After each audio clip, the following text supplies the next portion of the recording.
बिस्मिल्लाहिर्रहमानिर्रहीम। अस्सलाम वालेकुम नाज़रीन, प्रोग्राम क्रॉसिंग लाइंस में खुशामदीद। मैं हूं यासिर रशीद।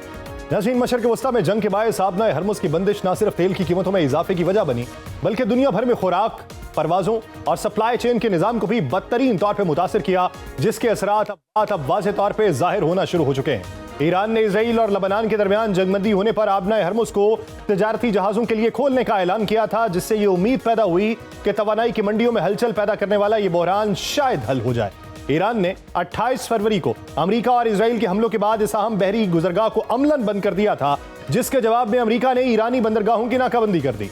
अमेरिकी सदर अब भी अपने उस मौक़िफ़ पर कायम है कि ईरान की बहरी नाकाबंदी जारी रहेगी। इस दौरान अगरचे जंगबंदी बरकरार रही, लेकिन बराह रास्त मुज़ाकरात का सिलसिला दोबारा शुरू नहीं हो सका, जिसने आलमी मंडी में तेल की कीमतों को $100 फी बैरल से ऊपर पहुंचा दिया है और कुछ ही रोज कबल यह कीमत $122 फी बैरल से भी बढ़ चुकी थी, जबकि गैस की कीमतों में भी 12% से ज्यादा का इजाफा रिकॉर्ड किया गया।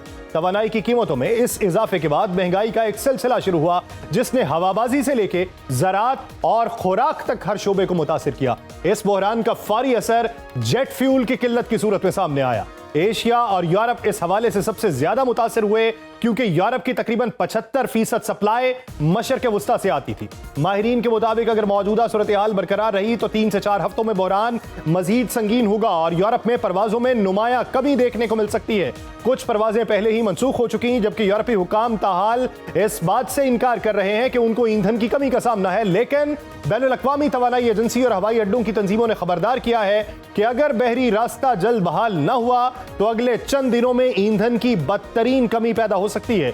जर्मन एयरलाइन लुफ्थांसा समेत मुतअद्दिद एयरलाइन की कंपनीज ने जेट फ्यूल की बढ़ती हुई कीमतों के बायस अपने फजाई ऑपरेशन को बंद या फिर महदूद करने का ऐलान कर दिया, जिससे बहरान की शिद्दत का अंदाजा लगाना मुश्किल नहीं रहता। इस बहरान का दूसरा बड़ा असर खाद की तरसील पे पड़ा है, जो आलमी ग़िज़ाई निज़ाम के लिए रीढ़ की हड्डी की हैसियत रखता है। दुनिया भर में इस्तेमाल होने वाले यूरिया, अमोनिया और दीगर खादों का एक बड़ा हिस्सा इसी रास्ते से गुजरता है। खास तौर पे अफ्रीकी मुमालिक इस पर ज्यादा इन्हिसार करते हैं। अगर खाद की फराहमी मुतासिर होती रही तो किसान उसका इस्तेमाल कम करेंगे तो अजनास की पैदावार कम होगी और इसके नतीजे में मुमालिक अपनी जरूरियात पूरी करने के लिए खुराक की बरामदात रोक देंगे, जिससे आलमी सतह पे खुराक की कीमतें बढ़ जाएंगी। माहिरीन के मुताबिक इस वक्त दुनिया में पहले ही 30 करोड़ अफराद शदीद ग़िज़ाई अदम तहफ़्फ़ुज़ का शिकार हैं और ये तादाद तेजी से बढ़ सकती है। ये बहरान अगर जल्द खत्म ना हुआ तो खास तौर पे अफ्रीका में भूख का दायरा वसी होगा, जहां दरामदी खुराक पे इन्हसार ज्यादा है। लैटिन अमेरिका भी मशरिक़ वस्ता में जारी हालिया बहरान से महफूज नहीं, क्योंकि ब्राजील जैसे ज़राई मुमालिक अपनी 20% खाद खलीजी मुमालिक से दरामद करते हैं। अक़वाम मुत्तहिदा के अंदाजों के मुताबिक इस खत्ते में अनाज की किल्लत पैदा होने का इम्कान अब हकीकत बन रहा है, जिसका बराह रास्त असर आलमी खुराक की कीमतों पर पड़ेगा। ये मसला सिर्फ तरसील तक महदूद नहीं, बल्कि पैदावार भी मुतासिर हो रही है। तेल की कीमतों में इजाफे के बायस भारत, मलेशिया और बांग्लादेश में खाद बनाने वाले कारखानों ने पैदावार कम या जुज़वी तौर पे बंद कर दी है और उसके असरात फौरी तौर पे नजर नहीं आएंगे, क्योंकि मौजूदा खुराक पहले ही पैदा हो चुकी है, लेकिन चंद माह बाद इसके नतायज शिद्दत से महसूस किए जाएंगे। तरक्की याफ्ता मुमालिक भी इस बहरान से महफूज नहीं। बरतानिया में हुकूमत कार्बन डाइऑक्साइड की मुमकिन किल्लत के पेश नजर हंगामी मनसूबाबंदी कर रही है। यह गैस खाद की तैयारी के दौरान पैदा होती है और खुराक की सनत में अहम किरदार अदा करती है। इसका इस्तेमाल गोश्त की पैकिंग, बैक्टीरिया की रोकथाम और अशिया की शेल्फ लाइफ बढ़ाने के लिए किया जाता है। इसके अलावा यह पोल्ट्री इंडस्ट्री में भी इस्तेमाल होती है। अगर इसकी फराहमी कम हुई तो सुपर मार्केट्स में अशिया की कमी तो शदीद मुतासिर ना हो, लेकिन उनकी इकसाम कम हो जाएंगी। हुकूमतों ने सेहत के शोबे और न्यूक्लियर इंडस्ट्री के लिए इस गैस की फराहमी यकीनी बनाने की मंसूबे भी तैयार किए, क्योंकि ये खून, आज़ा और वैक्सीन को महफूज रखने के लिए इस्तेमाल होती है। इस दौरान जापान में भी एक और बहरान जन्म ले रहा है, जिसे नेफ्था बहरान कहा जा रहा है। नेफ्था खाम तेल से हासिल होने वाली एक अहम जिन्स है जो तिब्बी सामान की तैयारी में इस्तेमाल होती है। जापान नेफ्था की अपनी 80% जरूरियात दरामद करता है, जिसका बड़ा हिस्सा इसी मशरिक़ वस्ता से आता है। इस सप्लाई में खलल के बायस तिब्बी मसनूआत जैसे जरासीम से पाक दस्ताने और डिस्पोजेबल आइटम्स जो हैं उनकी कीमतों में इजाफे या किल्लत का खदशा पैदा हो चुका है। ये तमाम असरात इस बात की निशानदही करते हैं कि आबनाए हरमुज़ जैसे स्ट्रेटेजिक रास्ते आलमी मईशत के लिए गैर मामूली अहम हैं। खुराक, तवानाई और सेहत के निज़ाम एक दूसरे से जुड़े हैं और किसी एक मकाम पर रुकावट पूरे निजाम को हिला डालेगी। यह बहरान दरअसल आलमगीरियत के उस मॉडल का इम्तिहान है जो समुद्री रास्तों पर इन्हसार करता है। 2 माह से कुछ ज्यादा अरसे की बंदिश ने यह साबित कर दिया है कि ये रास्ते अगर मजीद कुछ अरसा मुतासिर रहे तो दुनिया भर की मईशतें अदम इस्तेहकाम के शिकार होंगी। यूं मशरक़ वस्ता की यह जंग सिर्फ एक इलाकाई तनाज़ा नहीं बल्कि उसने आलमी सतह पर एक ऐसी लहर पैदा कर दी है जिसके असरात खुराक की प्लेट से लेके हवाई सफर और अस्पतालों तक हर जगह महसूस किए जा रहे हैं। और हालात अगर जल्द मामूल पर ना आए तो इसके असरात मजीद गहरे और देर पा होंगे। इसी दौरान अमेरिकी सदर डोनाल्ड ट्रंप की जानिब से बारहा यह दावा किया जा रहा है कि ईरान माली तौर पे तेजी से जवाल का शिकार है और रोजाना करोड़ों डॉलर का नुकसान उठा रहा है, जबकि ईरान अमेरिकी सदर के इस दावे को मुस्तरद करते हुए इसे दबाव बढ़ाने की सियासी हिकमत अमली करार देता है। सदर ट्रंप के मुताबिक ईरान फौरी तौर पे आबनाए हरमुज को खुलवाना चाहता है क्योंकि उसकी मईशत शदीद दबाव में है, हत्ता कि फौज और पुलिस को अदायगियां भी मुतासिर हो रही हैं। लेकिन ईरान इस मौक़िफ़ को मुस्तरद करते हुए कहता है कि असल मसला अमरीकी नाकाबंदी है जिसे वो गैर कानूनी और खुली समुद्री कज़ाकी करार देता है। अमरीकी बहरिया ने अप्रैल के वस्त में शुरू होने वाली इस कार्रवाई के दौरान आगाज में ईरानी परचम बरदार जहाजों को निशाना बनाया, कुछ को कब्जे में लिया, कई जहाजों का रुख मोड़ दिया, जिसके जवाब में ईरान ने आबनाए हरमुज को गैर मुल्की जहाजों के लिए मुकम्मल तौर पर बंद कर दिया और मुतअद्दिद गैर मुल्की जहाजों को अपनी तहवील में लिया। ईरानी क़यादत ने एक बार फिर यह वाज़े किया है कि अगर उसकी तेल बरामदात को रोका जाएगा तो वो दूसरों के लिए इस अहम गुजरगाह की सिक्योरिटी मुफ्त फराहम नहीं करेगा। ईरान के नायब सदर मोहम्मद रजा आरिफ ने साफ अल्फाज में कहा है कि दुनिया को फैसला करना होगा, या तो सबके लिए तेल की आजाद मंडी होगी या फिर सबको इसके नताइज भुगतना होंगे। ईरानी पार्लियामान के स्पीकर मोहम्मद बाकर कालिबाफ ने यह वाज़े किया है कि किसी भी मुकम्मल जंगबंदी का इन्हसार अमरीकी बहरी नाकाबंदी के खात्मे पर है। इन तमाम कशीदगियों के बावजूद ईरान की मईशत अब भी सांस ले रही है, बल्कि बाज हवालों से उसे फायदा हुआ। आलमी मंडी में तेल की कीमतों में इजाफे के बायस ईरान ने हालिया महीनों में जंग से पहले के मुकाबले में ज्यादा आमदनी हासिल की। ईरान अपनी तकरीबन 80% तेल बरामदात आबनाए हरमुज के जरिए करता है और महदूद रास्तों के बावजूद उसने किसी हद तक अपनी सप्लाई बरकरार रखी हुई है। आलमी मंडियों में तेल की कीमत जंग और बादअज़ां खाना जंगी के दौरान औसतन 90 से $100 फी बैरल के दरमियान रही, जिसके नतीजे में ईरान को अरबों डॉलर्स की आमदनी हासिल हुई जो जंग से पहले की आमदनी से नुमाया तौर पे ज्यादा है।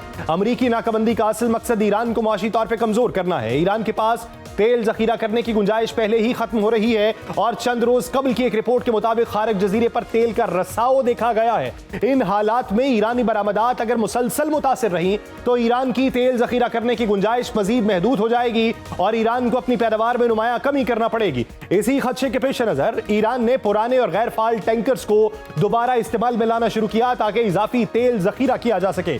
इसके बावजूद ईरान के पास एक अहम सहारा यह है कि उसका करोड़ों बैरल तेल पहले ही दुनिया के मुख्तलिफ समुद्री रास्तों पर मौजूद है जो फिलहाल खरीदारों तक पहुंचना है। ईरान को तेल के यही जखायर कई माह तक आमदनी फराहम कर सकते हैं चाहे नई बरामदात सुस्त पड़ जाएं। इस सूरत हाल में चीन का किरदार भी अहम है क्योंकि वो ईरानी तेल का सबसे बड़ा खरीदार है। अगरचे अमेरिका इस सप्लाई को महदूद करने की कोशिश कर रहा है, लेकिन चीन की मुसलसल खरीदारी ईरान के लिए एक मुआशी सहारा है। इस दौरान ईरान नाबनाए हरमुज से गुजरने वाले कुछ जहाजों से फीस भी वसूल कर रहा है और इत्तलात के मुताबिक बाज जहाजों से लाखों डॉलर्स तक वसूल किए गए। यह आमदनी अगरचे तेल के मुकाबले में कम है, लेकिन मुश्किल हालात में एक इजाफी सहारा फराहम करती है। ईरान ने इस दौरान पाकिस्तान के साथ ट्रांजिट रूट बहाल किए और पाकिस्तानी बंदरगाहों तक रसाई हासिल की, जिसके जरिए ईरान वक्ती तौर पे जरूरत की अहम अशिया उन रास्तों से दरामद कर सकता है। यह हिकमत अमली कामयाब रही तो आने वाले दिनों में पाकिस्तान को भी ईरान के जरिए वस्ती एशियाई रियासतों तक एक बेहतर मुतबादिल रास्ता मुयस्सर आएगा।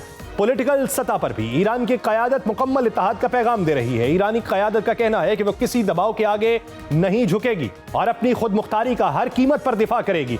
ये बहरहाल एक हकीकत है कि यह जंग ट्रंप के लिए तरने वाला साबित नहीं हुई। सदर ट्रंप को दाखिली सियासी दबाव का सामना है क्योंकि महदूद मुद्दत के बाद उन्हें मजीद जंगी कार्रवाई के लिए मंजूरी दरकार हो सकती है, जबकि आलमी सतह पर इत्तेहादी ममालिक भी इस बहरान से मुतासिर हो रहे हैं। इसके साथ चीन जैसे बड़े आलमी खिलाड़ियों का रद्द-ए-अमल भी इस सूरत हाल को पेचीदा बना रहा है। मजमूई तौर पर यह वाज़ेह है कि ईरान पर दबाव जरूर बढ़ा, लेकिन वह फौरी तौर पर झुकने का इरादा नहीं रखता। उसके पास मुतबादिल रास्ते, समुद्री जखायर, इलाकाई असर और रसूख, सियासी अज़म मौजूद है जो उसे अमरीकी दबाव और नाकाबंदी का कुछ अरसे तक मुकाबला करने के काबिल बनाते हैं। दूसरी तरफ अमरीका के लिए भी इस दबाव को तवील अरसे तक बरकरार रखना आसान नहीं, क्योंकि यह सिर्फ अस्करी नहीं बल्कि सियासी, मुआशी और सिफारती जंग भी है। दिलचस्प बात यह है कि अमेरिकी सदर अब भी मईशत को मजबूत करार दे रहे हैं, जबकि दूसरी तरफ आलमी मंडी में तेल की कीमतों को एक सतह पर बरकरार रखना ट्रंप के लिए एक मुस्तकिल दर्द सर बना हुआ है। सदर ट्रंप ने वॉशिंगटन में कारोबारी रहनुमाओं से खिताब करते हुए टैक्सेस में कमी और जवाबित में नरमी को अपनी कामयाबी करार दिया और दावा किया कि मईशत तेजी से बढ़ रही है, लेकिन आबनाए हरमुज में जारी बहरान ने इस बयानिए को चैलेंज किया है। तवानाई की कीमतों में इजाफा न सिर्फ अमरीकी सारिफीन बल्कि दुनिया भर की मईशतों पर बराह रास्त असर डाल रहा है, क्योंकि तेल हर सनत, हर शोबे और हर घर की जरूरत है। सादा अल्फाज में बात की जाए तो तेल और गैस की कीमतों में इजाफा दरअसल एक गैर एलानिया टैक्स है जो हर मुल्क, हर कंपनी और हर सारिफ अदा कर रहा है। जब ईंधन महंगा होता है, ट्रांसपोर्ट महंगी होती है, ट्रांसपोर्ट महंगी होती है, हर चीज की कीमत बढ़ती है और यही महंगाई का वो दायरा है जो मईशत को आहिस्ता आहिस्ता जकड़ लेता है। अमेरिका में पेट्रोल की कीमतें $4 और 45 सेंट फी गैलन से तजावुज कर चुकी हैं, जबकि डीजल की कीमतें रिकॉर्ड $5 से भी ऊपर जा चुकी हैं, जिसका बराह रास्त असर अशिया की तरसील पे पड़ा। ये एक ऐसा दबाव है जो कारोबार के मुनाफे को कम और सारिफीन के अखराजात को ज्यादा कर रहा है, जिसके बाद सारिफीन गैर जरूरी खरीदारी कम कर रहे हैं और मईशत की रफ्तार सुस्त पड़ने लगती है। इस सूरत हाल को मुआशी जुबान में डिमांड डिस्ट्रक्शन कहा जाता है, यानी कीमतों में मुसलसल इजाफा लोगों के रवैयों को बदल देता है। लोग जब कम खर्च करते हैं तो कारोबार मुतासिर होते हैं, कारोबार मुतासिर होते हैं, सरमायाकारी रुकती है, सरमायाकारी रुकती है तो रोजगार के मौके कम होते हैं। यूं तेल की कीमतों में इजाफा पूरे आलमी मुआशी निजाम को मुतासिर कर रहा है। ट्रंप इंतजामिया इस सूरत हाल को वक्ती करार दे रही है, लेकिन हकीकत यह है कि तवानाई की कीमतों में इजाफा फौरी तौर पर कम नहीं होता, बल्कि उसके असरात महीनों बल्कि बरसों तक रहते हैं। हत्ता कि अगर कल ही आबनाए हरमुज मुकम्मल तौर पर खुल जाए तब भी सप्लाई चेन को मामूल पर आने में वक्त लगेगा, क्योंकि पैदावार, तरसील और जखायर का तवाजुन फौरी तौर पर बहाल नहीं होगा। आलमी सतह पर सूरत हाल मजीद पेचीदा है। एशिया के कई मुमालिक पहले ही तवानाई के इस्तेमाल में कमी या राशन बंदी जैसे इकदाम पर गौर कर रहे हैं, जबकि यूरोप में अगरचे सप्लाई बरकरार है लेकिन कीमतों में इजाफा सारिफीन को मुतासिर कर रहा है, जिसके असरात यूरोप के तकरीबन हर मुल्क पर मुरतब हो रहे हैं। मुख्तलिफ मुमालिक के मरकजी बैंक्स महंगाई को काबू में रखने के लिए शरह सूद बढ़ाने पर गौर कर रहे हैं, जो मुआशी सुस्त रवि को मजीद बढ़ा सकता है। कारोबारी दुनिया में भी एक वाज़ेह तकसीम है। कुछ कंपनीज अभी भी पुरुमीद हैं कि बहरान जल्द खत्म होगा, जबकि दीगर ने खाम माल की कमी, कीमतों में इजाफे के खतरे को तस्लीम करना शुरू कर दिया है। गाड़ियों, केमिकल्स और धातुओं की सनतें खास तौर पर दबाव में है, क्योंकि इनका इन्हसार तवानाई और आलमी सप्लाई चेन पर ज्यादा होता है। ये बहरान अगर तवील हुआ तो पैदावार में कमी, फैक्ट्रीज की बंदिश, आलमी तजारत में सुस्त रवि नागुज़ीर हो जाएगी। अमेरिका के लिए सूरत हाल इसलिए भी आसान नहीं कि एक तरफ वो ईरान पे दबाव बढ़ाना चाहता है तो दूसरी तरफ उसके अपने शहरी बढ़ती हुई कीमतों से मुतासिर हो रहे हैं। सियासी तौर पर एक मुश्किल तवाजुन है, क्योंकि इंतखाबात करीब हैं और अवामी सतह पर महंगाई एक बड़ा मसला है। मुआशी नुक्ता नजर से देखा जाए तो यह बहरान सिर्फ तेल तक नहीं, खाद, केमिकल्स, धातें और दीगर अहम अशिया मुतासिर हैं, जो ज़रई पैदावार, सनती सरगर्मियों के अलावा तिब्बी शोबे पर भी असरअंदाज हो सकती हैं। मिसाल के तौर पे खाद की कमी का मतलब है कम फसलें, कम फसलों का मतलब है महंगी खुराक का मतलब है समाजी और सियासी दबाव। इस तमाम सूरत हाल में एक अहम हकीकत यह है कि अमेरिका और ईरान के दरमियान पसे पर्दा सिफारतकारी अब भी जारी है, लेकिन मुज़ाकराती अमल फिलहाल तात्तुल का शिकार है और कोई वाज़ेह पेशरफ्त नहीं। यही तात्तुल दरअसल सबसे बड़ा खतरा है, क्योंकि तनाज़ात का सियासी हल रुक जाए तो मुआशी मसाइल बढ़ना शुरू हो जाते हैं। ईरान में भी सनतें बंद हुई हैं, रियाल की कदर में गैर मामूली गिरावट हुई है, बेरोजगारी में इजाफा हुआ है, लोगों का तर्ज़े जिंदगी मुतासिर हुआ है। और ये ख्याल रहे कि ईरान में इस महंगाई के खिलाफ उस वक्त पुरतशद्दुद एहतजाजी मुजाहिरे हुए थे जब अमेरिका और इजराइल ने अभी ईरान पर हमला भी नहीं किया था। उन हालात में ईरानी क़यादत भी ये इदराक रखती थी कि जंग का जल्द खत्म होना उसके अपने मफाद में भी है। पाकिस्तान में पेट्रोल 415 रुपए फी लीटर से बढ़ चुका है। इंडिया में एलपीजी की शदीद किल्लत है। मुत्तहिदा अरब अमारात से सरमायाकार अपना सरमाया निकाल रहे हैं। यूं खित्ते का हर मुल्क इस बहरान से मुतासिर हो रहा है। इस जंग ने एक बार फिर साबित किया कि आलमी मईशत किस कदर नाजुक तवाजुन पर है। एक तंग समुद्री रास्ते की बंदिश पूरी दुनिया की मईशत को हिला सकती है। तवानाई की कीमतों में इजाफा अरबों लोगों की जिंदगियों को मुतासिर कर सकता है और सियासी फैसले मुआशी हकीकतों को बदल सकते हैं। यही वो मकाम है जहां ये बहरान सिर्फ ईरान और अमेरिका का नहीं बल्कि पूरी दुनिया का इम्तिहान बन चुका है। दुनिया के मुमालिक कौन कौन से अजाबों से गुजर रहे हैं और रीअलाइनमेंट दुनिया की किस तरीके से हो रही है, इसी मंजरनामे पे गुफ्तगू की जाएगी। शम्सुल इस्लाम साहब एक शॉर्ट ब्रेक के बाद हमें ज्वाइन करेंगे, कहीं नहीं जाएगा। क्या बता ब्रेक के बाद खुशामदीद नाज़रीन। इब्तदाई के अंदर जिन मौज़ूआत पे बात हुई बिलखुसूस मुआशी मंजरनामे पे कि दुनिया इस वक्त आबनाए हरमुज़ की बंदिश के बायस किस तरह की घुटन ज़दा माहौल का सामना कर रही है, तो इसी मंजरनामे में बात करने के लिए हमें ज्वाइन किया माहिर मईशत शम्सुल इस्लाम साहब स्टूडियो में ज्वाइन कर चुके हैं। बहुत शुक्रिया सर आपके वक्त का। Thank you. सर, आबनाए हरमुज़ के बंद होने से और बाद में अमेरिकन ब्लॉकेड के बाद बहुत से अदादोशुमार आते रहे कि मशरक़ वस्ता पे ये फ़र्क पड़ा, इसकी तेल की तरसीलात में इतनी कमी वाक़ई हुई, या अफ़रात-ए-ज़र पूरी मजमूई तौर पे इतना बढ़ गया। यूरोप का अगर हवाला दिया जाए तो यूरोप में ये कहा जाता है कि तेल की कीमतें बुलंद हो गई, 2 गुना हो गई। लेकिन इदाद-ओ-शुमार में फैब्रिकेशन भी बहुत ज़्यादा है, उसमें मफरूज़ात भी बहुत ज़्यादा हैं, हक़ाइक़ जो हैं वो सही तरीके से अवाम की समझ में भी नहीं आए। तो आप ये बताइए कि अगर इसको एक कूजे के अंदर बंद किया जाए तो क्या कहा जा सकता है कि मजमूई तौर पे दुनिया को धचका किस सेक्टर में सबसे ज़्यादा लगा? बिस्मिल्लाहिर्रहमानिर्रहीम। सबसे पहले तो आपका शुक्रिया, आप मुझे इन्वाइट किया अपने प्रोग्राम में। देखिए, मैं इसको एक दूसरे पैराए में आपको दिखाता हूँ और आम लोगों को, आपके नाज़रीन को समझ में आएगी कि ये एक तरह का एक ग्लोबली इकोनॉमिक रीसेट हो रहा है। आप इसको स्टार्ट करें, इस डॉट्स को कनेक्ट करें। यूक्रेन रशिया वॉर 2022 में फरवरी में स्टार्ट हुई और आज तक चल रही है। रशिया और यूक्रेन का कोई कंपैरिजन नहीं था, लेकिन वॉर आज भी चल रही है जो इम्पैक्ट कर रही है। उसने डाइवर्ट कर दिया रशियन ऑयल एंड गैस को यूरोप से टुवर्ड्स एशिया। ठीक है। उसके बाद आप देखें कि वेनेजुएला में आपका जो है इजीली वो कैप्चर हो गया और ऑयल का सारा कंट्रोल उनके हाथ में आ गया, यूएस के। फिर आपका जो ईरान पे आता है, तो ईरान का मतलब ये है कि अगर आप इसको ये देखें कि सिर्फ ये ईरान के खिलाफ एक्शन हो रहा है, तो वो भी नहीं है। ये एक्चुअली ये वॉर एक चल रही है यूएस और चाइना के दरमियान। वो चाइना इस वक्त उनके दरवाजे पे पहुंच चुका था, एनर्जी सप्लाई दुनिया भर से वो ले रहा था। और एनर्जी की सबसे बड़ी जो आपकी किसी भी मुल्क की इकोनॉमी चलती है वो एनर्जी से चलती है। और अमेरिकन इकोनॉमी का आपको पता है इनवर्ड इकोनॉमी थी, और ज़्यादा उनका जो एक्सटर्नल सेक्टर से जो उनकी इनकम ज़्यादा जो आती है वो उनके दुनिया की चीज़ें लेके, कंपोनेंट लेके दुनिया में मैन्युफैक्चरिंग होके वो सारा कुछ होता है। और आपने देखा था कि आपके पास एक पहले आती थी जी, ग्लोबलाइजेशन हो रही है। तो अब ये रिट्रीट ऑफ ग्लोबलाइजेशन है। यूएस अपनी डोमेस्टिक मैन्युफैक्चरिंग को, डोमेस्टिक इकोनॉमी को स्ट्रॉन्ग करना चाह रहा है कि बहुत बड़ा एक डेट वहाँ पर खड़ा हो गया और उनके मुल्क के अंदर इतने प्रॉब्लम्स आ गई हैं कि इतना कि आपके देखें कि उनको आप टैक्सेस जितने भी बढ़ाते हैं तो आवाम की तकलीफ होती है। और जो एक सिनेरियो गया है पीछे, हाई आपका जो टैक्स रिजिम था और इंटरेस्ट हाई इंटरेस्ट में रही है यूएस इकोनॉमी, तो उसमें भी बहुत ज़्यादा लोगों के ऊपर इम्पैक्ट पड़ा। यहाँ तक कि अंडे तक वहाँ महंगे हो गए थे। आपने देखा था कि जो रिजिम चेंज हुआ उसके बाद एग की प्राइसेस को सबसे बड़ा एक हेडेक उनको लिया। तो अब उनको एक चीज़ देख कुछ इश्यूज़ को डाइवर्ट करना होता है। आपको ग्लोबली इकोनॉमी को रीसेट करना है और एनर्जी को जब आप कंट्रोल कर लेंगे तो फिर आप चाइना को आराम से कंट्रोल कर सकते हैं। ये उनकी एक थिंक टैंक की एक स्ट्रेटजी थी, उसी को लेके चले हैं। और अगर आप देखते हैं कि आज आपका जो ब्लॉकेट जो हुआ है तो इसका दुनिया में इतना इम्पैक्ट पड़ा कि यूएस सबसे बड़ा ईयू को एनर्जी और ऑयल का, गैस और ऑयल का सप्लायर बन गया। यूएस सबसे ज़्यादा बड़ा उनका स्ट्रेटेजिक रिजर्व बाय करने वाला जो यूरोप है वो यूएस से हो गया उनका। तो ये एक चेंज आ रहा है। अब जापान, ऑस्ट्रेलिया, साउथ कोरिया, ये सब अब एनर्जी की नीड्स पूरी करने के लिए यूएस की तरफ जा रहे हैं। हमने भी यूएस से कार्गो लिया। तो आपको जब आप कुछ डाइवर्ट करते हैं, हमने तो सर यूएस से जब कार्गो लिया वो तो इस वक्त के पहले की बात है। वो तो हम उसके साथ अपने ताल्लुकात बेहतर करने के ख्याल थे या उसके पीछे के मकासद कुछ और थे। तो उसका इस जंग के साथ ताल्लुक क्या था? क्या जंग के लिए बिसात पहले से बिछाई जा चुकी थी और उसके लिए सारे हरीफ या हलीफ जो हैं उनकी सफ़ें तरतीब दी जा रही थी? जी बिल्कुल। देखो ना, आप कोई भी चीज़ होती है ऑल ऑफ सडन नहीं होता है। स्ट्रेटजीज जो बनती हैं उनको पहले से आप एक ड्रॉ करते हैं, स्केच बनाते हो कैसा होगा। मैंने आपको स्टार्ट में बताया कि यूक्रेन रशिया की वॉर से लेकर डॉट्स को कनेक्ट करते जाएं तो फिर आपको सारी पिक्चर नज़र आ जाएगी। और अभी भी आप ये जो देख रहे हैं कि कुछ आप पाकिस्तान ने बड़ा अच्छा एक रोल प्ले किया, इसके अंदर मेडिएशन की तरफ लेकर गए, उसको अटैक्स को डिले करवाया, सीज फायर कराई। और अभी कुछ कार्गो पाकिस्तान के आना भी शुरू हो गए हैं। एक वेसल तो आपकी कल एंकर हो जाएगी पोर्ट कासिम पे LNG की।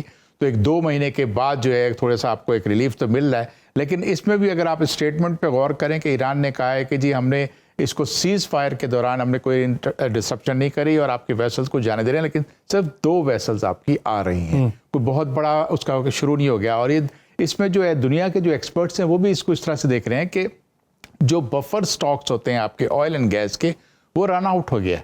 वो अब आपकी जो कतर के ऊपर इतना बड़ा इम्पैक्ट आएगा कि वो जो उसकी रिपेयर करने में भी 4 से 5 साल लग सकते हैं। तो एनर्जी दुनिया की इकोनॉमी को रीसेट कर देगी। बहुत सारी इकोनॉमीज जो छोटी इकोनॉमीज थी, इमर्जिंग इकोनॉमीज थी, उन सब के ऊपर जो अपने ऑयल एंड गैस इंपोर्ट करके एनर्जी, मैं सिंगापुर के एग्जांपल देता हूँ, 90% उनका LNG के ऊपर एनर्जी बेस कर रही थी। एक बड़ी अच्छी इकोनॉमी है एशिया के अंदर। और ममालिक, पाकिस्तान जैसा मुल्क, छोटा मुल्क, जो वो भी एलर्जी अपनी इंपोर्ट कर रहा था, हमारे भी ज़्यादातर कतर से हम इंपोर्ट कर रहे थे।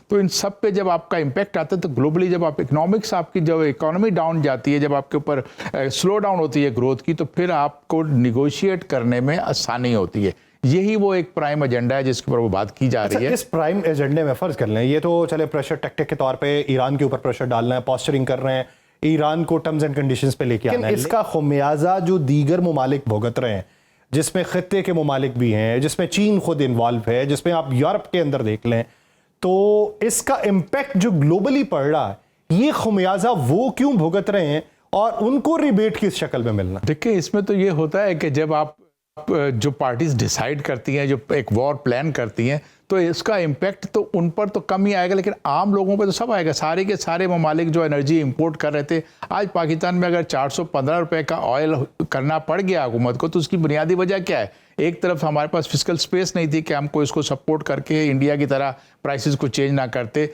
दूसरा, हमारे अपने जो फिजिकल डेफिसिट बढ़ रहा है, जो हमारा जो माहाना जो टैक्स कलेक्शन होती है वो कम हो रही है। हमने तो गवर्नमेंट ने बाकायदा तौर पे तो ये एतराफ़ कर लिया ना कि हम तो लेवी बढ़ा रहे हैं, हम तो टैक्स कलेक्शन दूसरी देखें वो आपके पास कोई इसी तरह से और ममालिक ऐसे हैं। आप अगर अफ्रीका की साइड में देखें, जो छोटे इकोनॉमीज हैं, उन सब के ऊपर ऐसा प्रेशर आ रहा है। तो प्रेशर आएगा तो इस प्रेशर के बाद एक नई एक आपका जो है एक मार्केट सेट होगी, और उसमें फिर आपके दोस्त और दुश्मन चेंज होंगे, उसमें दोस्तियां बढ़ेंगी, आपकी रीअलाइनमेंट होगी, फ्रेंडशिप की, ताल्लुकात की। उसके बाद आप देखिएगा क्या होता है। कहने का मकसद ये है कि आपको अल्टीमेटली जो प्लानर होता है, जो स्ट्रेटजी कर रहा होता है, उसके अपने मुल्क को भी उसको देखना होता है। यूएस एक इंपोर्ट बेस्ड इकोनॉमी है, दुनिया भर से वो चीज़ें खाने पीने की आती हैं, चाहे वो नेबरिंग कंट्री हो या उनकी मैन्युफैक्चरिंग का उनका, अगर आप देखें हाईटेक इंपोर्ट्स हैं तो वो ताइवान से आ रही है और जगह से भी आ रहा है, तो वो सारा इम्पेक्ट भी आ रहा है। वहाँ आप कैसे संभालेंगे? अगर वहाँ पर इंटरेस्ट रेट बढ़ाया जाएगा तो इन्फ्लेशन जो कूल डाउन हो रहा था वो फिर ऊपर आना शुरू हो जाएगा, तो लोग तो वहाँ पर भी परेशान होंगे। तो ये एक ऐसा क्रिएट किया गया है एक माहौल जिसमें स्पेक्यूलेटर्स ने billions of dollar, trillions of dollar कमाए हैं। अगर आप देखो, एक वीक ऑयल की प्राइसेस बढ़ रही हैं, ऑल ऑफ सडन प्राइसेस बढ़ती हैं। ये न्यूज़ भी आई कि रात के 3:40 पे किसी ने 920 मिलियन डॉलर की जो है शॉर्ट सेलिंग कर दी। तो उसके बाद इम्पैक्ट लॉन्ग शॉर्ट सेलिंग दोनों, ये दोनों चीजें हो रही है। तो ये गोल्ड में आप देखें प्राइसेस बहुत बढ़ गई। अब गोल्ड क्या होता है? सेफ हेवन होता था अनसर्टेनिटी के लिए।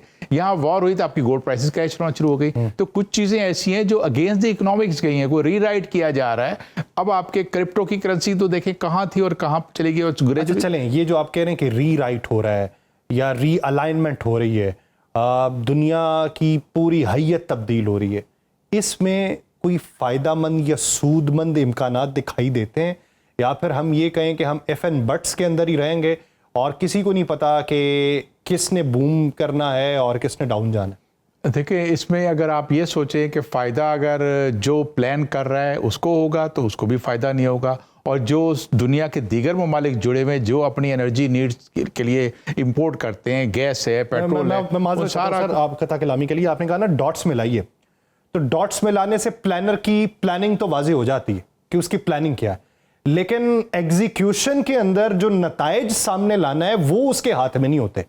तो इसलिए ईरान के ऊपर हमला करने की प्लानिंग कुछ और होगी, लेकिन उसके नताइज ने बहुत सी चीजें और तब्दील कर देनी है। तो मैं ये कह रहा हूं कि अभी तक प्लानर की प्लानिंग को देखें और अभी तक का नतीजा देखें, उसके बाद कुछ अखज़ करें कि आने वाले दिनों के अंदर किसके लिए हौसला अफजा खबर है और किसके लिए जो है परेशानी का बात। देखिए जी, जो आप रीजन के अंदर देख रहे हैं कि जो ग्रेटर इजराइल का भी आपको एक बात होती रही है, उसके ऊपर भी इम्पैक्ट पड़ेगा। अगर ये वॉर चलती रहती है, और अभी बड़ा वाइजली प्ले किया है गल्फ कंट्रीज ने कि वो इसके अंदर जंप इन नहीं कर गए और इसको एक वर्ल्ड वॉर के तरीके से नहीं, विजिबली तो ये लग रही थी लेकिन हुई नहीं। वो बड़े तहम्मुल से उस पर उन्होंने रोल अपना प्ले किया। अगर वो कर जाते तो इनकी इकॉनमीज भी बहुत वीक हो जाती, और अब गल्फ कंट्रीज की इस वॉर के इम्पैक्ट के बाद भी इकॉनमीज बहुत बड़ी वीक हो चुकी हैं। तो असर जो है वो आपका इजराइल का भी आएगा। और यूएस के अंदर अगर आप देखें कि जो बिजनेस जो कंट्रोल है टोटल, वो तो ज्यूस के हाथ में होता है ना, तो वो उसको भी देख रहे हैं। तो बेनिफिट कुछ लोग उठाएंगे, उसमें स्पेकुलेटर्स भी हैं, उसके अंदर आपकी कुछ कंट्रीज भी हैं, लेकिन अल्टीमेटली एक बहुत बड़ा डिजास्टर नजर आ रहा है। इसलिए मैं कहता हूं कि अब हम लोगों को, हम जैसे मुल्कों को इन सिनेरियो के को देख के इनके साथ अपनी ज़िंदगी गुजारनी। जैसे हमने कोविड का देखा, कोविड आपके सामने आया, अब हैंटा वायरस का भी नया एक इशू आने वाला है। तो ये सारी चीज़ें एक ऐसी हैं कि इकोनॉमी को स्लो डाउन भी किया जाएगा, कहीं हीट किया जा रहा है, हीटअप भी हो रही हैं, कहीं स्लो डाउन किया जा रहा है। तो बेनिफिट लेने के लिए वो क्या प्लान कर रहे हैं, ये तो अब वक्त आके बताएगा। इससे ज़्यादा कि मैं कोई वो प्रॉमिस तो हूँ नहीं कि आपको सारी चीज़ें बताऊँ। एदाद शुमार को अगर देखते हुए बात कर लें अभी तक के फैक्ट्स एंड फिगर्स को, इंपोर्ट एक्सपोर्ट और ये जितनी भी इन्फ्लेशन है और ये ग्रोथ रेट है, उसको सबको देख के पाकिस्तान में एक मिथ पाई जाती है कि अगर किसी चीज़ की कीमत बढ़ गई है तो ये वापस से रिवर्स नहीं होनी। ये हमारे यहाँ एक आम तासुर है जो राइज हो चुका हुआ है। तो मेरा सवाल ये है कि अभी मौजूदा सूरत हाल में क्या आप समझते हैं कि तेल की कीमतें भी कम हो सकती हैं, या हम पुरानी पोजीशन पे जा सकते हैं अगर ये जंग ख़त्म हो जाए? देखिए, सबसे पहले तो पाकिस्तान का अगर आप देखेंगे एनर्जी की प्रोक्योरमेंट की प्लानिंग देखें तो हमने अगर पीएसओ के बाद एक पाकिस्तान एलएनजी लिमिटेड बना दी, पीएलएल भी बना दिया, लेकिन एफिशिएंट बाइंग अभी भी हम नहीं कर सके। हम दिहाइयों से देखते आ रहे हैं कि हम या तो KSA से सऊदी अरब से डेफर्ड पेमेंट पे ऑयल खरीदते रहते हैं। हमारी डिपेंडेंसी जो है वो बहुत ऐसी होती है कि महदूद। हम 71 के ऊपर LNG के ऊपर बैठे हुए थे इन्हिसार करके, इसी तरह से ऑयल का उस पर किया हुआ था। हमने डाइवर्सिफाई नहीं किया हुआ था प्रोक्योरमेंट को, अपनी एनर्जी की नीड्स को। और दूसरा, हमारे यहाँ जो है हम या तो लॉन्ग टर्म बहुत बड़ा कॉन्ट्रैक्ट कर गए, और या फिर हमने स्पॉट बाइंग पे अभी $18.88 पे अगर आपने लिए है, लास्ट जो कार्गो आया था तो वो बड़ा महंगा लिया, ऑलमोस्ट डबल प्राइस पे लिया। तो हम अगर पाकिस्तानी अपनी प्रोक्योरमेंट को मार्केट की तरह, जैसे प्राइवेट सेक्टर में होता है कि प्राइवेट सेक्टर मार्केट में आते हैं, स्पेकुलेशन देखते हैं, मार्केट ट्रेंड देखते हैं, उस तरह का अगर बाइंग करे तो वो बेहतर हो सकती है। लेकिन अब आप जो कह रहे हैं कि हुकूमत का जब तक इसमें कंट्रोल होगा, अगर हुकूमत इसमें से निकलती नहीं है एनर्जी प्रोक्योरमेंट से, प्राइस फिक्सेशन से, तो फिर बहुत मुश्किल लगता है कि प्राइसेस बहुत कम हो सकते हैं। समझते हैं प्रोक्योरमेंट का इस वक्त उनसर है कि जब गवर्नमेंट खुद ये इतराफ़ कर ले कि टैक्सेस बढ़ नहीं रहे तो हम लेवी की मद में पैसे बढ़ाई जा रहे हैं, तो अगर तो मैं सर उसी पोजीशन पे चला जाऊं कि जिस रेट पे मिल रहा है उसी रेट पे आवाम को बेचना है, तो ये तो फिर भी 150 ऊपर रेट है। बिल्कुल, देखिए आपका जो लेवी आपकी इतनी ज़्यादा बढ़ चुकी है, तो हुकूमत के पास एक और ऑप्शन भी है। क्या? वो ये है कि जब आपके खर्चे बढ़ रहे होते हैं तो प्राइवेट अदारे भी ले ऑफ करते हैं, डाउन साइजिंग करते हैं। हुकूमत को अपनी डाउन साइजिंग करनी है। जो सबसे बड़ा, अगर आप देखें ग्रोथ देखें 2015 से 2025 तक, तो आपके टैक्स का जो है कुछ 300% से ज़्यादा ग्रोथ हुई है टैक्स कटी। लेकिन उसके साथ ही आपका जो अखराजात हैं, जो डेट आपका जो होता है ज़्यादातर, तो वो भी कंज्यूम करता है आपका, तो वो 365% पर तक बढ़ गया है। तो आपका वो डेट क्यों बढ़ रहा है? क्योंकि आपके अखराजात इतने ज़्यादा हैं कि आपके पास जो रेवेन्यू कलेक्शन आती है उससे कम होती है। फिर आप इंटरनली बोरो करते हो और एक्सटर्नली भी बोरो करते हो, और फिर आपको डेट सर्विस में पे करना है, और वो गवर्नमेंट कहाँ से पूरा करती है? वो मुझ पे और आप पे टैक्स लगा के। तो हुकूमत के पास ये सोल्यूशन है, छोटे साइज पे कैबिनेट पे ले जाएं, अपना मिनिस्ट्रीज को, जो सूबों को आपने 18 अमेंडमेंट के बाद जो पावर्स दे दिए, उसकी डुप्लीकेट मिनिस्ट्री फेडरल गवर्नमेंट में रखने की जरूरत नहीं है। डाउन साइजिंग करेंगे तो फिर आपकी जो ग्रोथ टैक्सेस की हो रही थी उसमें भी आपका गुजारा हो जाएगा। आप सूबों को इख्तियार दें, सूबों को एफिशिएंट बनाएं कि वो अपने टैक्स कलेक्शन में बेहतरी लेकर आएँ। अगर हुकूमत सिर्फ इस तरह से अपने आप को डाउन साइजिंग पे ले जाती है, तब आपको रिलीफ मिल सकता है। वरना आप देखिएगा कि अब जो नया आपको टारगेट मिलेगा वो उससे भी ज़्यादा मिलेगा। तो वो टैक्स कलेक्शन का टारगेट, अगर हर आदमी देखें, टैक्स का सिस्टम आपका इतना फ्लॉड है कि कोई खुशी से उसके अंदर आना नहीं चाहता। जो आ गया वो फंस गया। सैलरीड पर्सन्स के ऊपर सबसे ज़्यादा टैक्स है कि उनको पता है कि जी यहाँ पे टैक्स मिल रहा है। या फिर आप इंडस्ट्रीज को देखिए और बैंकिंग सेक्टर को देखिए, 65% 69% पे वो चले गए। तो इतना ज़्यादा जिन सेक्टर से आपने रेवेन्यू जनरेट करना है, जहाँ पे जॉब क्रिएशन करनी है, उनको अगर टैक्स का बर्डन पे आप दबाते जाएंगे तो फिर यही होता है कि आपके लोग जो हैं वो बाहर सरमाया अपना मुंतकिल करते चले जाएं, ईज़ आउटिंग फिर उसमें से होगा, तो इसीलिए फिर जेब भरते चले जाएंगे और जेब से अखराजात निकलते चले जाएंगे। बहुत शुक्रिया शमसल इस्लाम साहब इस हवाले से अपना वक्त देने के लिए। नाज़रीन, एक ब्रेक लेते हैं। ब्रेक लेने के बाद इस जंग के दिफाई एतबार से जो खदोखाल है उसके ऊपर बात की जाएगी, कहीं नहीं जाएगा। ब्रेक के बाद खुशामदीद। नाज़रीन, एक मंजरनामा वो जो मुआशी सतह का है, और उस मुआशी सतह के मंजरनामे में जो गुफ्तो शुनीद होनी थी वो कर ली, लेकिन अब दिफाई एतबार से या दुनिया इस वक्त जंगी एतबार से किस नहज पे खड़ी है, इस मंजरनामे में बात कर लेते हैं। हमें ज्वाइन किया है दिफाई तजज़ियाकार ब्रिगेडियर रिटायर्ड मसूद अहमद खान साहब ने। मसूद खान साहब, बहुत शुक्रिया आपके वक्त का।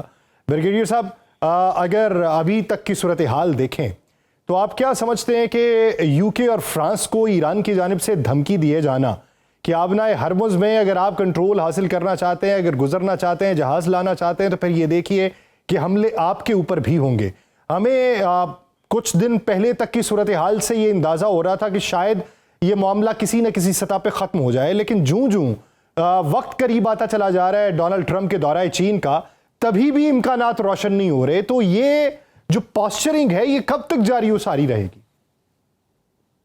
जी हाँ, बहुत शुक्रिया। देखिए, बिल्कुल ये एक नई डेवलपमेंट है और इवन खिते के अंदर से भी देखें, रिपोर्टेडली जो इतलात आ रही हैं कि ईरान की तरफ से अभी कुछ गल्फ कंट्रीज में कुवैत पे और यूएई पे हमला हुआ है, जो कंफर्म नहीं है, बट स्टिल से कि फॉल्स फ्लैग हो सकता है। एक वेसल, कमर्शियल वेसल्स पे भी हुआ है। और इसके साथ साथ फिर देखें जो उनके पॉइंट्स वो थे वो ट्रम्प ने रिजेक्ट कर दिए हैं और उन्होंने कहा, क्योंकि उनका फोकस इस न्यूक्लियर इशू पे है, तो वो उसमें वो बात ही नहीं हुई है, वो सेकंड फेज में लेके गए हुए हैं। और उसके साथ साथ देखें कि जो स्ट्रेट ऑफ हॉर्मुज़ पे है, अब मेरे ख्याल में दुनिया ने रियलाइज कर लिया है और उस पर जो प्रेशर बिल्ड हो रहा है, जो वर्ल्ड इकोनॉमी है इसका बड़ा इम्पैक्ट है, यूरोप पे भी इम्पैक्ट है, फार ईस्ट एशिया, इवन अमेरिका में ट्रेमर्स आर बीइंग फेल्ट। तो देयरफॉर देखें कि आज से चंद हफ्ते पहले, अगर आपको याद हो, तो उस वक्त भी जो यूके के प्राइम मिनिस्टर हैं, उन्होंने एक वर्चुअल कॉन्फ्रेंस भी की थी, अबाउट 40 कंट्रीज के लोगों ने उसमें पार्टिसिपेट किया था। तो अब फ्रांस के साथ मिलकर दे हैव डिसाइडेड कि एक कोलिशन बनाई जाए, जो एक इंटरनेशनल मैरीटाइम फोर्स होगी, जो that will be used for the opening of straight of Hormuz किसी स्टेज पे आके। सो उससे ये एक इंडिकेशन है कि जो ट्रम्प चाह रहा था, एटलीस्ट अभी ये दो इम्पोर्टेंट मुल्क है यूरोप के, वो अभी वो अपनी कंसर्न शो कर रहे हैं और ये भी कह रहे हैं कि फ्यूचर में और उसमें ममालिक ज्वाइन कर सकते हैं।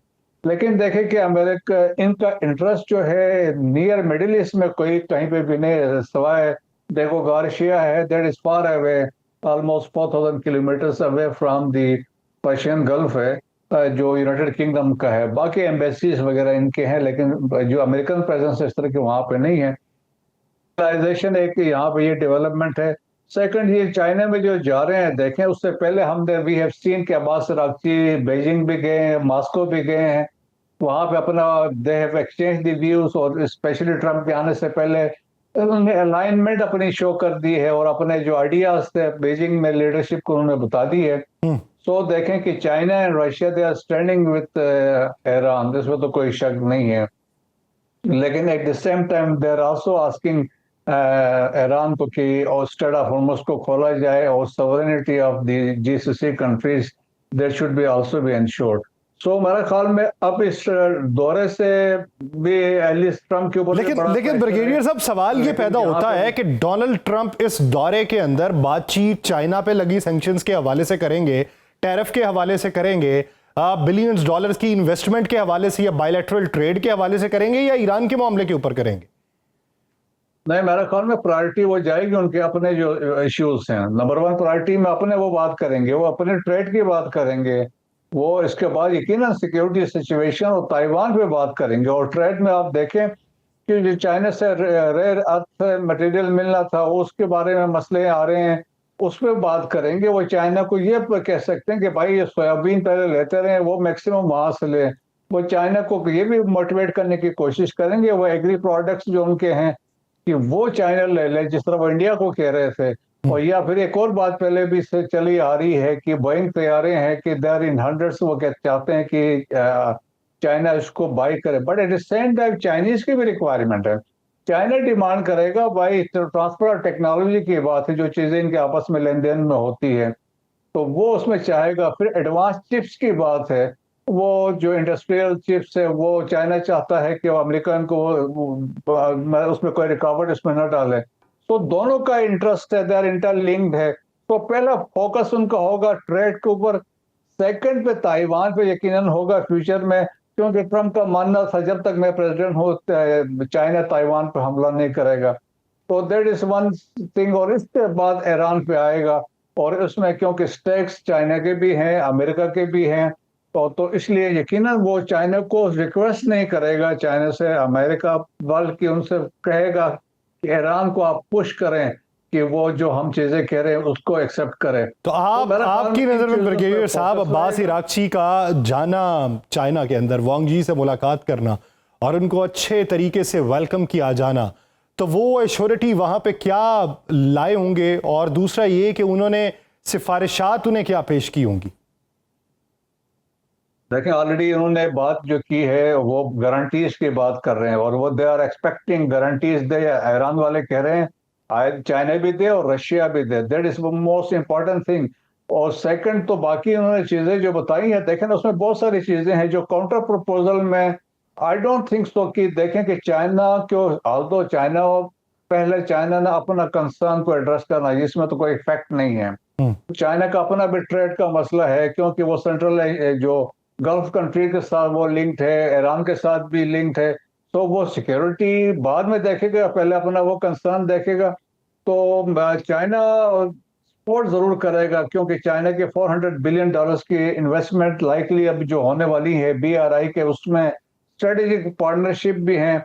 और फिर चाइना इज द कंट्री है जिसने ईरान और सऊदी अरब में एक मीडिएट भी करवाया हुआ था। तो उस पॉइंट ऑफ व्यू से देखें कि अब अब्बास अरागची गए हैं तो उन्होंने बिल्कुल अपना व्यू पॉइंट कन्वे करके आए जो ईरानी और उनके जो लीडरशिप समझती है। तो वो चाहेंगे कि वो जो इनका आइडिया है या उनके जो वो समझते हैं कि वो चाइना उनको सपोर्ट करे और ट्रंप के सामने उस पर बात करे। अच्छा तो देखिए, ब्रिगेडियर मेरा साहब, ख्याल है कि अभी चाइना अभी अगर सपोर्ट देखा करेगा। जाए तो आपने ये होगा सुन- कि डोनाल्ड ट्रंप ने माजी करीब में ये बात की थी कि हम न्यूक्लियर डस्ट वहां से लेके आएंगे। तो अभी भी वो फॉक्स न्यूज़ को इंटरव्यू देते हुए उन्होंने ये पाकिस्तानी जो शाम का वक्त था उस वक्त इंटरव्यू देते हुए ये बात की कि हम ईरान जाएंगे और वहां से डिग आउट करके निकालेंगे न्यूक्लियर डस्ट को और वापस लेके आएंगे और उन तक एक्सेस नहीं उसकी होने देंगे। अब इसे पॉस्चरिंग ही कहेंगे, नैरेटिव कहेंगे, डिमांड कहेंगे, या फिर इसको अगला इरादा समझेंगे? पोस्चरिंग भी है, प्रेशर भी है, और आप समझ लें कि एक थ्रेट भी है कि हम ये कर सकते हैं। उन्होंने ये भी कहा कि भाई हम सर्वेलेंस कर रहे हैं, हमारी जो सैटेलाइट, हमारी स्पेस फोर्स जो है वो चीजें देख रही है, अगर कोई कोशिश वो ईरानी करते हैं तो हम उनको स्ट्राइक करके हम उनको खत्म कर देंगे। ये एक चीज है। और फिर देखेंगे ट्रंप के लिए प्रेशर इसलिए भी है कि शुरू से उनका फोकस रहा है न्यूक्लियर पे। अब अगर आके ये न्यूक्लियर जाता है बैकग्राउंड में, जिसमें वो ईरान चाहता है हम फेज 2 में इस पे बात करें, पहले फेज 1 में बाकी चीजें देखें, और उसके बाद जब कोई चीज अचीव नहीं करता है और नवंबर में इनके मिड टर्म इलेक्शन है, तो अमेरिकन पूछेंगे भाई joint comprehensive plan of action जो ओबामा ने करवाया 2015 में, उसमें और इसमें आप में क्या फर्क है, आपने क्या एडिशनल चीजें अचीव की हैं। So that is the pressure जो इन पे पड़ रहा है। फिर ऊपर से ये भी समझते हैं कि जो 440 kgs है जो इस्फहान में है या कहीं और पे है, तो वो अगर उसको फर्दर डेवलप किया जा सकता है, 90% पे पहुंचे तो वो न्यूक्लियर बम बन सकता है। तो that's why one of the prerequisite जो उन्होंने पॉइंट रखा है कि डिसमेंटलिंग इस्फहान, नातांज और फर्दों को उन्होंने कहा आप इसको डिसमेंटल कर देंगे, अंडरग्राउंड फैसिलिटीज को आप खत्म कर देंगे, आप उन्होंने कहा इनरिच यूरेनियम हैंड ओवर कर देंगे, और फिर उन्होंने ये भी कहा इट अनअनाउंस्ड इंस्पेक्शंस होंगी और इसको आप रोक नहीं सकते हैं। तो बड़ा प्रेशर उस तरफ से चीजें हैं। अभी तक ईरान ने उस चीजों पर नई बात की है। फिर ईरान ने एक और इम्पोर्टेंट डिमांड जो दी है वो sovereignty over straight of Hormuz की बात है। तो मेरे ख्याल में ये बड़ा सीरियस है, क्योंकि ये चीजें गल्फ कंट्रीज के भी एक्सेप्टेबल नहीं होंगी और बाकी दुनिया भी नहीं मानेगी, क्योंकि दुनिया समझती है these are the international waters. तो वो चीज भी कंटेस्ट हो रही है। अच्छा ब्रिगेडियर साहब, आप इस पूरे मंजरनामे में क्या देखते हैं कि ईरान किन चीज़ों के ऊपर कंप्रोमाइज़ कर सकता है कि वो 10 निकाती जो एजेंडा ईरान की तरफ से पेश किया गया मुज़ाकरात के हवाले से, कैटेगोरिकली डोनाल्ड ट्रंप की तरफ से जब पहले कहा गया था कि हाँ 1 पेजर जो है वो मौसूल हुआ है, उसके ऊपर रोशनी डाली जा रही है, और अब ये कह दिया गया है डोंट लाइक इट, तो फिर वो लाइक क्या कर रहे हैं और उनकी लाइकिंग और डिसलाइकिंग में ईरान किरदार क्या अदा कर सकता है? ये देखिए, मेरा ख्याल में अगर ये बातचीत अगर कंटिन्यू करते ना, इवन जो पिछली दफा इस्लामाबाद 1.0 हमने करवाया तो उसमें भी ये ब्रेक थ्रू हो जाना था। अभी भी ये बैठेंगे तो लाइकली चांसेस है ये अंडरस्टैंडिंग हो सकता है। देखिए न्यूक्लियर पर तो इनकी डेलिब्रेशन तो पास में बहुत अरसे से हो रही है। ट्रम्प चाहता है क्रेडिट लेने के लिए, वो चाहता है कि भाई पहले इसको एड्रेस करें। ईरान चाहता है फेज 2 में लेके जाएं, पहले आप इसको खोलें, स्ट्रेट ऑफ होर्मुज को खोल लेते हैं और उसके बाद आप नेवल ब्लॉकेट हटाएं और एक सिस्टमेटिक तरीके से चलते हैं। तो वो चाहता नहीं, वो कंपनसेशन भी मांग रहे हैं, तो बहुत सारी चीजें हैं, तो वो ट्रम्प के लिए बहुत सारे मसाइल हैं, तो दैट्स वाई उनके लिए प्रेशर है। लेकिन मेरा ख्याल में स्टिल कोई अंडरस्टैंडिंग हो सकती है। रशियंस ने ये कहा जो सो कॉल्ड न्यूक्लियर डस्ट है हम लेने को तैयार हैं, और वो 440 kg या उसके पास और ऑप्शंस भी है, उसको डाइल्यूट भी कर सकते हैं। तो बहुत सारी चीजें हैं, लेकिन मुझे नहीं लगता है कि इतना मुश्किल होगा, क्योंकि आप देखें कि जो पहले 14 पॉइंट्स जो ईरान ने दिए थे वो बड़े फ्लेक्सिबल थे, जो मैंने जो लिस्ट देखी थी। और अभी भी जो पॉइंट्स जो वॉल स्ट्रीट जर्नल राइटर्स बात कर रहे हैं, CNN वाले बात कर रहे हैं, उसमें भी आप देखें तो एक सिस्टमेटिक उन्होंने तरीका मांगा है। लेकिन ट्रम्प का पॉइंट ऑफ व्यू से हम देखें तो वो वहां पे न्यूक्लियर का मेंशन नहीं है उन पॉइंट्स में, और वो जो sovereignty of straight of Hormuz की बात हो रही है, जो कोर इश्यूज हैं जो ट्रम्प के लिए सीरियस सेटबैक्स हो सकते हैं अगर ये चीजें वो अचीव ना कर सके, और वो मिड टर्म इलेक्शंस पे जाएंगे। ऑलरेडी उनकी पोजीशन बड़ी वीक है, तो मजीद नुकसान हो सकता है कांग्रेस में भी और सेनेट में भी। अच्छा सर, जंग शुरू हुई थी इजराइल की ईमा के ऊपर, हम गुफ्तो शुनीद इस पूरे अरसे में जो करते रहे उसमें महवर इस बहस का अमेरिका और ईरान रहे हैं, इजराइल बहुत ज़्यादा नहीं रहा। इब्तदाई तौर पे बातें तो होती रहीं कि अगर मुज़ाकरात होंगे तो इजराइल को माइल कौन करेगा, उसकी गारंटी कौन देगा, लेकिन फिर वो भी बातें पसे पुश चली गईं। अभी अगर लबनान के महाज की सूरत हाल देखें, गज़ा की सूरत हाल देखें, तो आपको उससे क्या अंदाज़ा होता है कि इजराइल की इस वक्त पोजीशन क्या है और उसके अज़ाइम क्या है? इजराइल ने बड़ा क्लियर कर दिया। आज देखें नेतन्याहू की स्टेटमेंट आई है, उन्होंने ये कहा कि ईरान के साथ कोई कंप्रोमाइज नहीं होना चाहिए, और उन्होंने कहा कि भाई एट ऑल कॉस्ट जो न्यूक्लियर इन्रिचमेंट यूरेनियम है that has to be taken out from Iran. ये उन्होंने पहले चीज कही है, और फिर आप जो मर्जी इसको समझे कि हो सकता है ये वो डीरेल करने की कोशिश है या अमेरिका पर प्रेशर डाल रहा है, दैट इज वन थिंग। और सेकंड उन्होंने कहा कि जी ईरान के अंदर जो सीज फायर होता है या कोई डील होते है, इसके कोई कंसर्न नहीं है विद लेबनान। उन्होंने कहा यो हम लेबनान में ऑपरेशन अपना कंटिन्यू करेंगे।